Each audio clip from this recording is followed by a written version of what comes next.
Hello everyone, welcome to our channel Vidya Mahasagar. आज मैं बड़े ही दिनों बाद एक वीडियो बनाने जा रही हूँ और आगे भी बनाती रहूँगी। थोड़ा सा ब्रेक ले लिया था मैंने, पर जो भी है, आज हम पढ़ेंगे algebraic expression and their identities के बारे में। और ये जो है, ये होने वाला है क्लास 8th के लिए, जो कि बहुत ही इंटरेस्टिंग चैप्टर है और इसमें हम बहुत सारी चीज़ें पढ़ेंगे। तो आई होप कि आपको ये वीडियो पसंद आएगी और आपको बहुत सारी चीज़ें जानने को मिलेगी इस चैप्टर के बारे में और क्लियरिटी होगी हर टॉपिक के बारे में। सो चल पढ़ते हैं इस चैप्टर की ओर। Before starting with the chapter, do like, share, comment and subscribe our channel Vidya Mahasagar और ज़्यादा से ज़्यादा लोगों के साथ शेयर करें ताकि उन लोगों तक ये वीडियो पहुँचे और वो भी इन टॉपिकों के बारे में क्लियरेशन कर सकें। Let's do that. ओके, तो जब हम अलजेब्रिक एक्सप्रेशन के बारे में बात करते हैं, अलजेब्रिक एक्सप्रेशन, तो क्या आता है आपके दिमाग में जब हम अलजेब्रिक एक्सप्रेशन के बारे में बात करते हैं? बेसिकली अगर मैं बात करूँ अलजेब्रिक एक्सप्रेशन की, तो एक एग्जांपल लेते हैं। सपोज कि आपको आपकी मम्मी ने मार्केट में कुछ सामान लेने के लिए भेजा और आपकी मम्मी ने कहा कि सामान की लिस्ट बना लो ताकि आप उस चीज़ को भूलो ना। तो आपकी मम्मी ने बोला कि कुछ वेजिटेबल्स यानी कि कुछ सब्जियां लेकर आना, जैसे कि बैंगन यानी कि ब्रिंजल, और उन्होंने बोला कि कुछ पोटैटोज, कुछ टमाटोज, इस तरीके की चीज़ें लेकर आना। तो उन्होंने बताया कि कितने कितने के लिए कितने कितने प्राइस की या फिर कितने कितने प्राइस की आपको ये चीज़ें लेकर आनी है। सपोज उन्होंने आपको केजीज में बताया कि उन्होंने बोला कि आपको 1 kg ब्रिंजल और 3 kg पोटैटोज और 4 kg टमाटोज। तो जब आपने इस तरीके से लिखी लिस्ट और हमने कहा कि इस लिस्ट को हमने ऐसे क्यों लिखा और इस लिस्ट को हमने इस तरीके से लिखा, तो ये क्या चीज़ है जो हम बना रहे हैं 1b + 3p + 4t बेसिकली। सो अगर मैं आपको बताऊं तो इसे हम कहते हैं अलजेब्रिक एक्सप्रेशन। क्या कहते हैं इसे? Algebraic expression. अब जो हमने अलजेब्रिक एक्सप्रेशन कहा है, तो हमको ये भी पता होना चाहिए कि अलजेब्रिक एक्सप्रेशंस के अंदर क्या क्या होता है, राइट? तो सबसे पहली चीज़ अगर हम देखेंगे तो ये जो एक बताया गया है, ये हमें बताया गया कि 1 kg लाना है, और ये जो बी जो डिनोशन है, इसको हम मान लेते हैं कि जो ये बी है ये प्राइस है इस ब्रिंजल की, ठीक है। वैसे ही सेम इसके लिए भी ये 3 kg डिनोट किया गया है और ये है कि ये जो पी है ये प्राइस है पोटैटो की, ठीक है।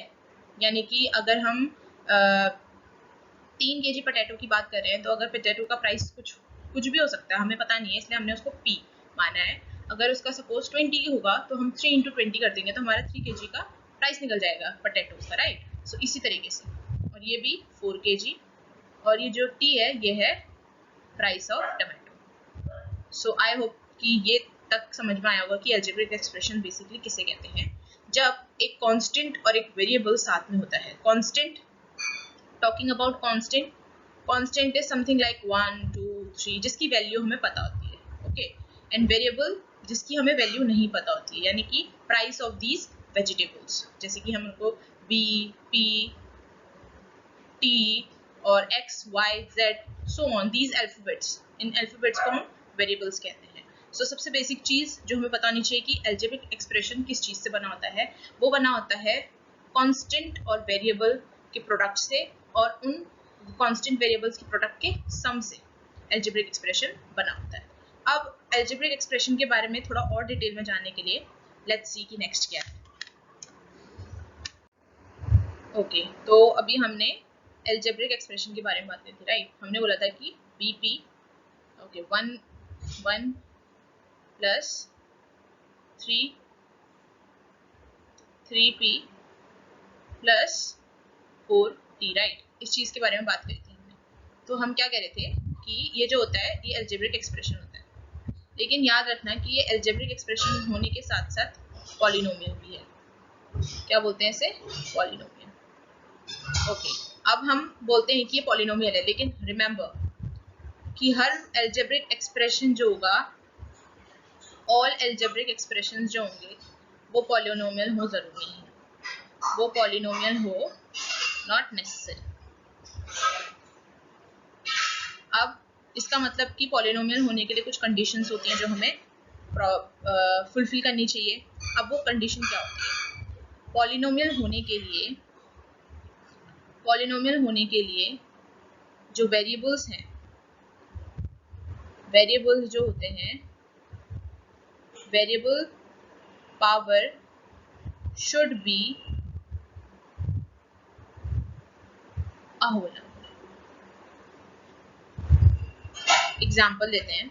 सपोज हमने कहा कि ये एग्जाम्पल है 3x² + 4 √ y + 2xy।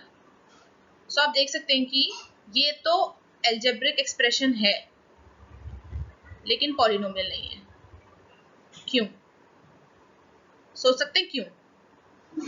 साफ दिख रहा है कि यहाँ पे जो हमारी 4 की ये जो पावर है एंड 4 का जो वेरिएबल है यानी कि y है उसकी पावर 1/2 है। It's not a whole number.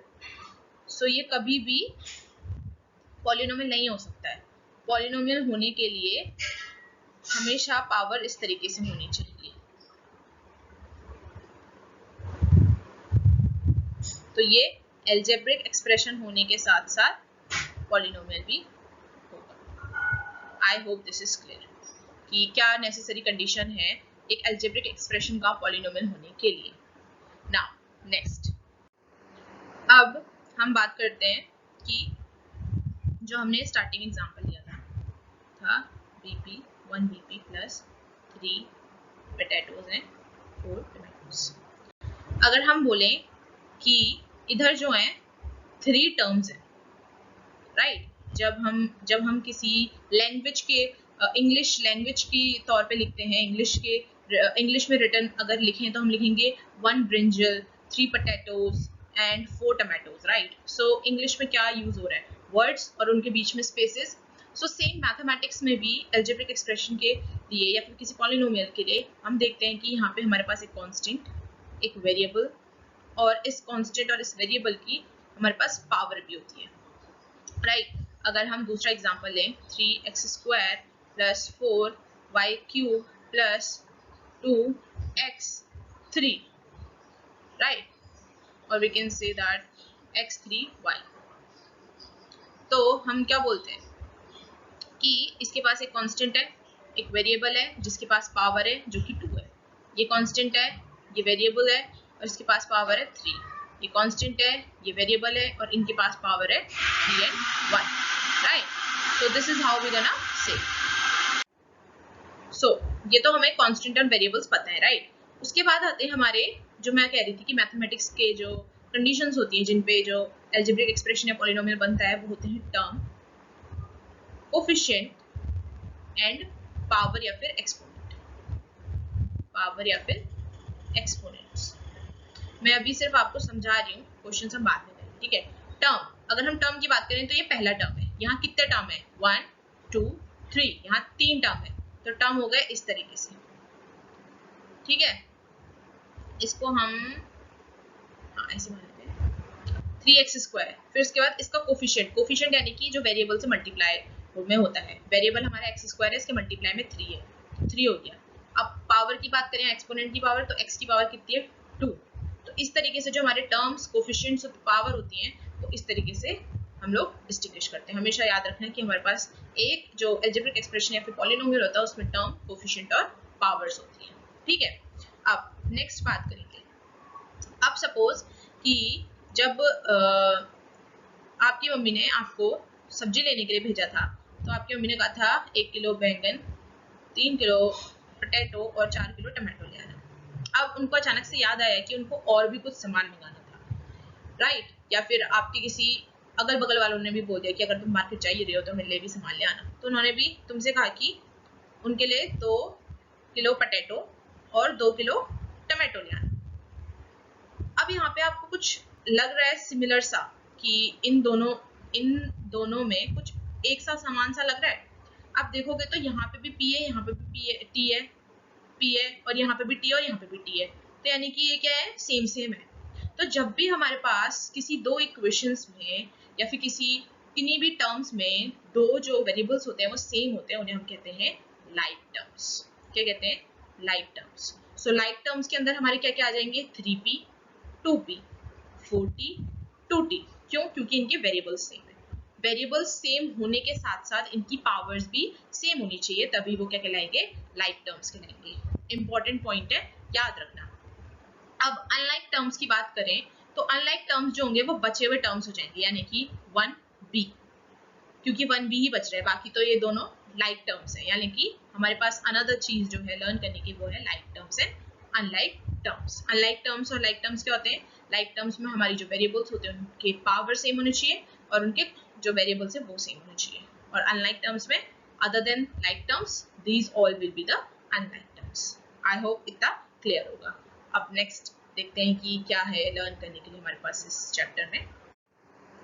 Okay, तो हमने पहला लिखा था 1b, क्योंकि इतना उसकी मदर ने नानी को कहा था उससे, 3p and 4t।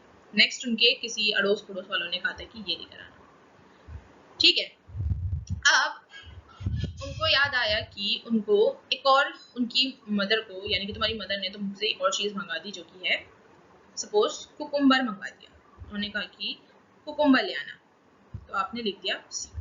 अब आप देखोगे कि यहाँ पे 3 टर्म्स है, 2 टर्म्स है, 1 टर्म्स, सही। 3 टर्म्स, 2 टर्म्स एंड 1 टर्म। ये सब पॉलिनोमियल्स हैं, आपको पता है। और इनमें जब पॉलिनोमियल्स में हमारे पास इस तरीके से 3 टर्म्स, 2 टर्म्स और 1 टर्म्स होते हैं तो इनके लिए कुछ नाम होते हैं। तो उन नाम के बारे में हम जानेंगे, क्या नाम होते हैं। अगर हमारे पास सपोज 1 टर्म है तो हम उसे कहते हैं मोनोमियल। क्या कहते हैं, मोनोमियल। हमारे पास जब 2 टर्म्स होते हैं तो हम उन्हें क्या कहते हैं, बाइनोमियल। उसके बाद जब हमारे पास 3 टर्म होते हैं तो हम उन्हें क्या कहते हैं, ट्राइनोमियल। अब आपका काम है कि आपको मोनोमियल, बाइनोमियल और ट्राइनोमियल के एग्जाम्पल्स तैयार करने हैं। आपको पता है पॉलिनोमियल किस तरीके से बनते हैं, राइट, और किस तरीके से सब कुछ होता है। आपको क्या करना है, इनका एग्जाम्पल्स बनाने, right.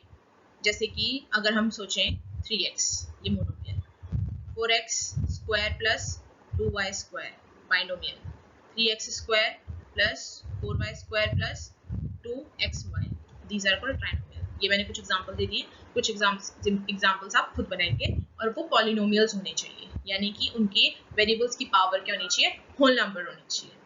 Okay, so I hope कि इतना भी क्लियर हो गया होगा। अनदर थिंग जो कि हमने सीखी कि जब हमारे पास इस तरीके से टर्म्स होंगे, यानी कि 1 टर्म, 2 टर्म एंड 3 टर्म, तो उनके नाम होंगे monomial, binomial and trinomial. So I think कि इतना बहुत है आज के लिए, और आई होप कि आपको ये वीडियो पसंद आई हो और कुछ जानने को मिला हो। अलजेब्रिक एक्सप्रेशन के बेसिक्स को, जो रूल्स होते हैं और जो बेसिक्स होते हैं वो जानना बहुत ज़रूरी है, अदरवाइज आपको क्वेश्चन करने में प्रॉब्लम होगी। तो अगर आपको वीडियो पसंद आई हो तो अपने दोस्तों के साथ शेयर करें, ठीक है, और जितना हो सके उतना एग्जाम्पल्स बनाएं क्वेश्चनों के, ताकि आपको चीज़ें क्लियर आउट हो जाए। सो आपको मिलेंगे नेक्स्ट सेशन में। Till then, take care, goodbye, see you, thank you for watching this video, and keep sharing, keep liking and keep commenting. Thank you.